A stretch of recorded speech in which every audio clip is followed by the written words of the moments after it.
Hi, my name is Ravi Hari. I'm a principal engineer at India. Welcome to my talk on vertically scaling Kubernetes clusters with VPC expansion. So this is the agenda. We'll see the problem statement, understand why we wanted to scale vertically, and what are the challenges we face with the different ingress objects of the load balancers, and how we have overcome them. So the fundamental problem statement we have is that for every service we create, we have a load balancer associated with it. And in our Kubernetes clusters that we are reaching a limit on our ingress subnets. In this cluster, as you can see, we have hit a limit of about 80% already. And when we scanned and looked into all the other clusters, we have seen a couple of clusters are on the verge of hitting this limit, and some of them are a little away from hitting this limit. So there are multiple options for us to choose. One, we could scale horizontally, which is like creating new clusters all the time. But we need to pay for all the cloud resources, such as S3, ASU, volumes, VPCs, NACLs, and we have to create new peerings or transit gateways, and then VPC endpoints, etc. Right? And then we see that only ingress subnets are getting exhausted, and we have a lot of room in other subnets. So we thought if it's only for expanding ingress subnets, it's better we scale vertically rather than going horizontal. Now, we looked into what are the different types of ingresses or load balancers that are available in AWS, right? And what kind of subnets they use. So every type of subnet, like ALB ingress, which is the most widely used one, and NLB, which is used primarily for internal connectivity between services, and elastic load balancer or classic load balancer. It is used in most of the services in the recent past for gRPC pass-through. Until recently, the AWS ELB ingress controller started supporting gRPC. Right. So these are all having two types of uh, load balancers. One is internet facing, the other one is internal. So all the internal load balancers are provisioned on private subnets. So we don't have a problem there. The only problem is on the internet facing ones because they use ingress subnets. Now, the challenges with different types of load balancers are once an NLB is created, we cannot change the subnets on them. AWS doesn't support that. And the other challenge is ELB is created by the controller running in the control plane, right? Because there are some controllers that the cloud providers run in the control plane to create these resources, and ELB is one such resource. The thing that we noticed peculiar with ELB is that even though we can update the subnets from the console, when we try to update that from Kubernetes object, the ingress subnets that we wanted to change are not reflected on the AWS console. So primarily the challenge here is that from Kubernetes object, we cannot update ELB subnets.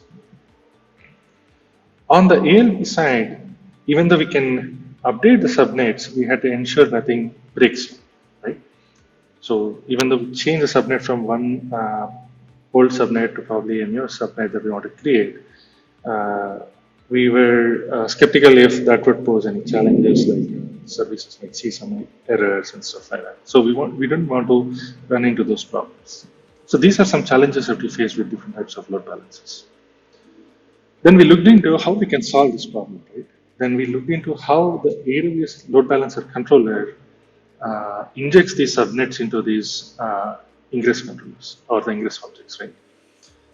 So for ALB, there is this annotation, and here we can pass the list of subnets that we are interested in to be used by this particular load balancer. Similarly, for NLP and ELP, there is a different annotation that we can use. Now, once we use this annotation and pass the set of subnets, once the load balancer of the particular type is created, it will start consuming the ingress subnets that we have passed in and the IPs from those ingress subnets that we have passed in into this annotation. And by default, it chooses a single subnet from a availability zone, right? So we cannot pass multiple subnets from a availability zone, even though we have multiple of them. So we can only pass only one subnet per availability zone. So we have to be careful about that. Now, if you pass multiple of them, it will choose only one. So we had to ensure the one that we pass has sufficient IPs. Now, in order to solve this, we have done something called VPC expansion, and we followed a process of Gitops. So, in Qt, we manage the Kubernetes-based AWS resources via the Gitops to manage the cloud resource lifecycle. So, what we did was we created a CloudFormation stack and put it into an S3 bucket. We parameterized the VPC ID and the subnets that we want to expand. So when we pass in the ingress subnet, we default chosen different sizes for different types of subnets. Like L, I mean, it provisions 256 IPs, whereas XL, it could provision 512 IPs per subnet and stuff like that. So what this expansion stack does is that it will create a new setter block and attach that into the VPC that we have passed in. And the IPs that are available in that single block are made use to create additional subnets in that VPC. If we have chosen ingress subnets, it will create these additional ingress subnets, but we can also choose other subnets we have made it generate. But our primary problem here is on the ingress subnet. So here we only solve for ingress subnets. So this is in a DSL, custom DSL that we write. Later it gets translated into custom resource. So with this, we follow this Gitops pattern where we use Argo CD to read the changes from the GitHub.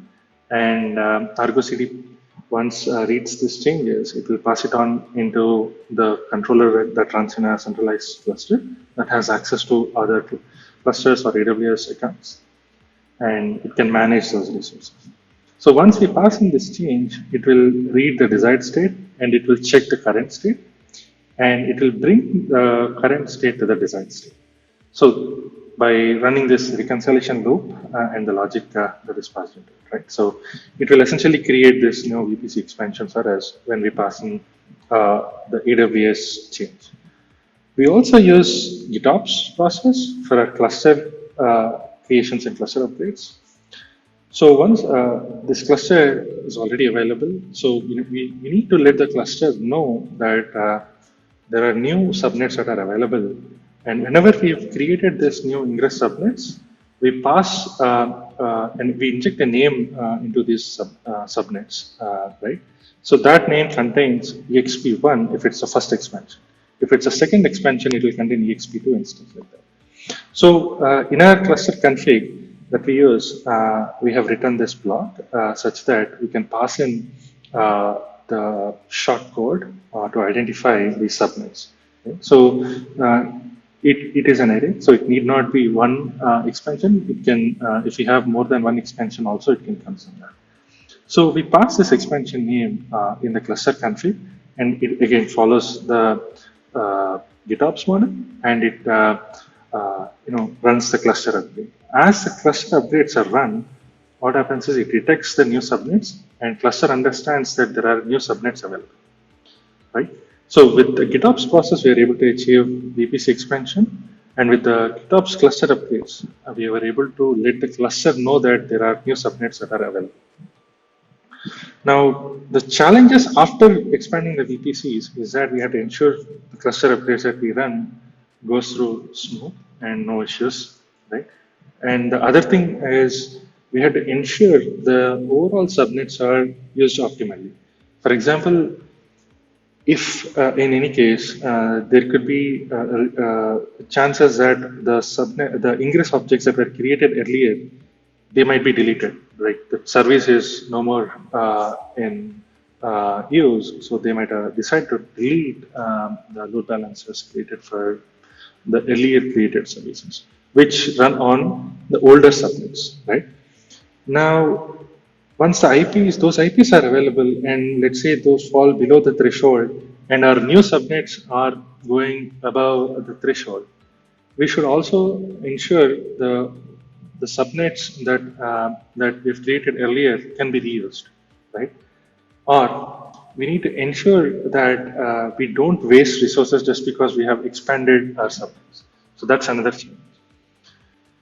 And then whenever the existing services try to change something on the ingress objects, we shouldn't suddenly start injecting the new subnets because that could cause some failures and customers might see errors when the traffic is flowing through them, right? For example, they might want to change just the health check endpoint or the port or other things, right? For those reasons, if we start making changes on the subnets on which this ingress runs, there could be a potential chance of error, right? So these are some challenges that we want, that we foresee and we need to solve for. And the solution that we came up with is once the cluster starts understanding that there are new subnets, we will let the cluster know what are the least used subnets. When I say least used subnets, it is the subnets that have more number of IPs available, right? So these least used subnets are put into a map, and the cluster is made aware of the existing subnets and the least used subnets, right? So when the cluster knows the least used subnets, the advantage then that we get is we can inject these subnets whenever a new ingress objects are created, because we don't want to change uh, uh, the subnets injection. We don't want to inject the subnets at the time of updates. We only want to inject at the time of creation. With that, what happens is we'll not disrupt anything that is running successfully. But when we create new objects, these ingress subnets are used, so we can optimally use the newly created ingress subnets. And we run this cluster upgrades frequently because of our code changes or some new features that we bring in and stuff like that. So every once in a while, like every week or every 2 weeks, whenever we run the cluster updates, at that point in time, whichever are the least used ingress subnets, those are populated and the cluster would know that. And those are the subnets that would be injected into the ingress annotations.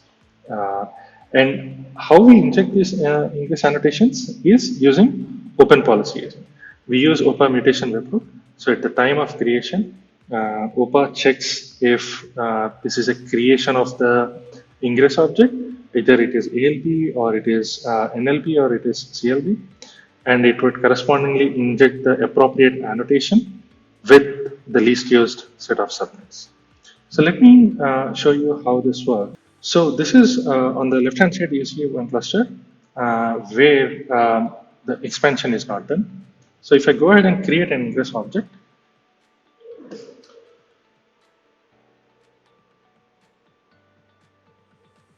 so this ingress object is created. Let me go ahead and describe it. So I'm just filtering the annotation because that is what we are interested in. If you see in this one, because it is not expanded, it uses the regular subnets that we've created at the time of initial cluster when we created the cluster. Now on the right hand side, there is a cluster which had run out of IPs, the threshold it had met, and we have expanded the cluster. Now, if I go ahead and run this creation of new service in that expanded cluster,